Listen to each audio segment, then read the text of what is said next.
Mengimani Allah Trinitas. Masih banyak hal yang harus kukatakan kepadamu, tetapi sekarang kamu belum dapat menanggungnya. Namun, apabila Ia datang, yaitu Roh kebenaran, Ia akan memimpin kamu ke dalam seluruh kebenaran, sebab Ia tidak akan berkata-kata dari dirinya sendiri, tetapi segala sesuatu yang didengarnya, itulah yang akan dikatakannya, dan Ia akan memberitakan kepadamu hal-hal yang akan datang. Ia akan memuliakan aku, sebab Ia akan memberitakan kepadamu apa yang diterimanya dari aku. Segala sesuatu yang Bapa miliki adalah milikku. Sebab itu, aku berkata, Ia akan memberitakan kepadamu apa yang diterimanya dari aku. Saudara-saudara yang terkasih, dalam minggu kedua rangkaian perayaan 1700 tahun Konsili Nisea, kita diajak untuk merenungkan misteri agung yang menjadi inti iman Kristen, Allah Tritunggal, Bapa, Anak, dan Roh Kudus, satu hakikat dalam tiga pribadi yang bersama-sama berkarya bagi keselamatan dunia. Yohanes 16 ayat 12-15 memberikan gambaran yang indah dan mendalam tentang dinamika kasih dan kehadiran Allah Tritunggal.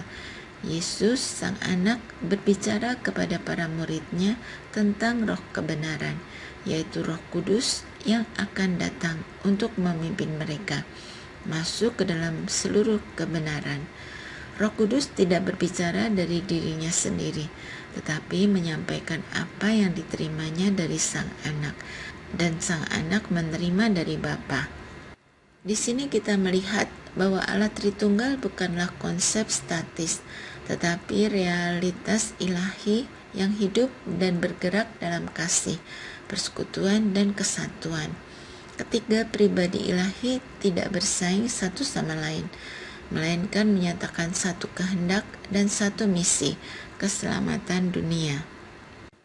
Pengakuan iman Nisea dengan tegas menyatakan bahwa kita percaya kepada satu Allah yang adalah Bapa, Anak, dan Roh Kudus, bahwa Yesus Kristus adalah Allah sejati dari Allah sejati, dan bahwa Roh Kudus adalah pribadi ilahi yang keluar dari Bapa dan Anak, dan bersama-sama disembah dan dimuliakan.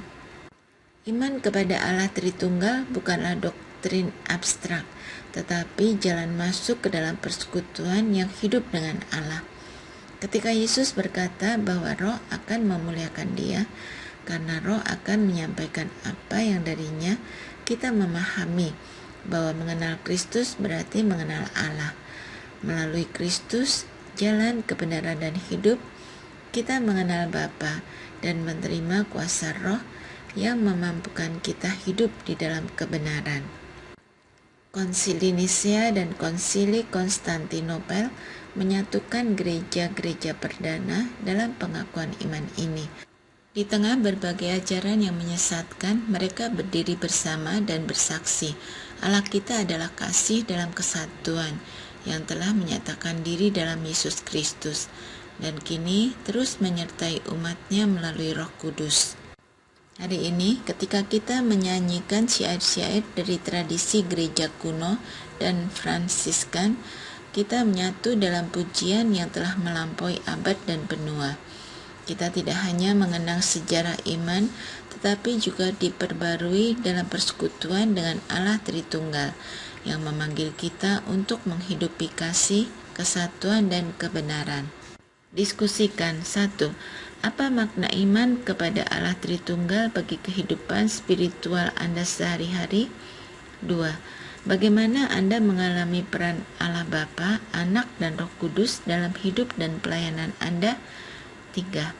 Dalam dunia yang sering terpecah, bagaimana kesatuan dalam Allah Tritunggal menginspirasi kita untuk membangun kesatuan dan damai di tengah perbedaan?